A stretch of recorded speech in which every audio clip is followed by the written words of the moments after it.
many Come on, Mount Calvary. We call it the hill. Clap your hands like this. Yeah, yeah, yeah. From the parking lot to the front door, smile shining, hearts open wide. But when I read this, it kind of brought me back to that. It's, can I help you guys out sometime? I'll come back, and here's my number. Just call me, and if you need a server or you need us to do something, they were willing to hand on for what they were getting. So we moved to number 2, the kindness of the worthy man. This comes to the exciting part, if you will. This is exciting. Well, I don't know about you, but it was exciting to me. Just when Boaz arrived from Bethlehem and greeted the harvesters, the Lord be with you. So Boaz said to Ruth, my daughter, listen to me. Don't go and glean in another field. I have told the men not to lay hands on you. May the Lord repay you for what you have done. Listen to Brother Boaz.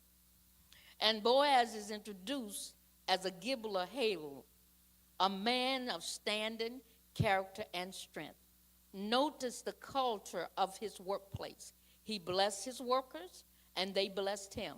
He noticed Ruth not because of her beauty, but because of her reputation. I want to stop right there because we got to know about her reputation.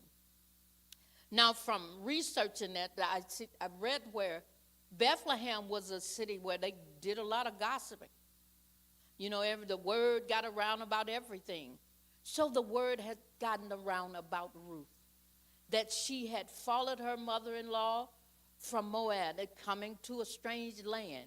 She was looking out for her. She did not leave her. She was saying, I will worship your God. So her reputation was a good reputation. And my brothers and sisters, that's something we need to make sure that we have, is a good reputation. That can even draw people to the Lord. And I want to be like Minister Scott. I want to be like Deacon Bradford. Them good reputations can draw people to Christ. That's our job, is to draw people to Christ. Sometimes it's not what we say out there, it's how we live. And your reputation is how you live. He goes beyond the law requirement, providing her with safety, water, and direct protection. He recognized that she had sought refuge under the wing of the Lord. And that means he recognized that she was dependent on God for whatever she needed and whatever she got. She was dependent on the Lord. And that says something about us. We got to depend on God for whatever we need, even though you may not see it. I heard somebody say that, I may not have no food, but I thank God for the refrigerator that he gave me, so when I do, he does give me the food, I can put it in this refrigerator. So we got to be thankful and wait on the Lord for whatever we need. And we have to realize as his children, he's going to provide for us. We just got to wait on the Lord. And I know there's something else. I just wanted to say this, is that I'm from the South, and it used to be a time when I didn't know that this law was in the book. But you could go and they would plant corn, watermelons. You could not go into the fields, but you could go outside. My dad would park the car and you get you a couple of dozen of ears of corn.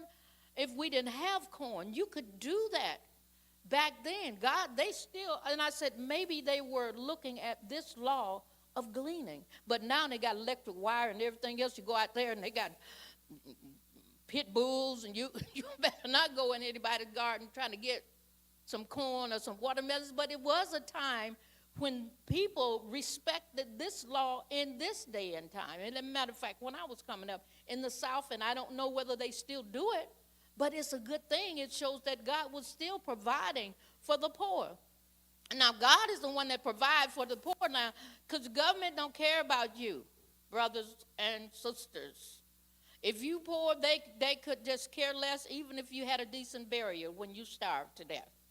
God is the one that's going to provide for us. And all they want is your vote and your money. I don't mean to get political here, but that's all they want. They know you can die as far as they're concerned. And that's coming to pass this day. So, number 3. And I want you to know something else that well, forgive me, but it came to my attention here is that we have to realize that it speaks in this scripture as Boaz being a kinsman redeemer. So we're looking, I may be getting just a little bit ahead, but I wanted you all to know that he was her redeemer. She needed redeeming. And so it just brings me to the fact of who Jesus is. He's our redeemer. You know, and then when it's a kinsman redeemer, so we are adopted. Once we accepted Christ, we're adopted into the family.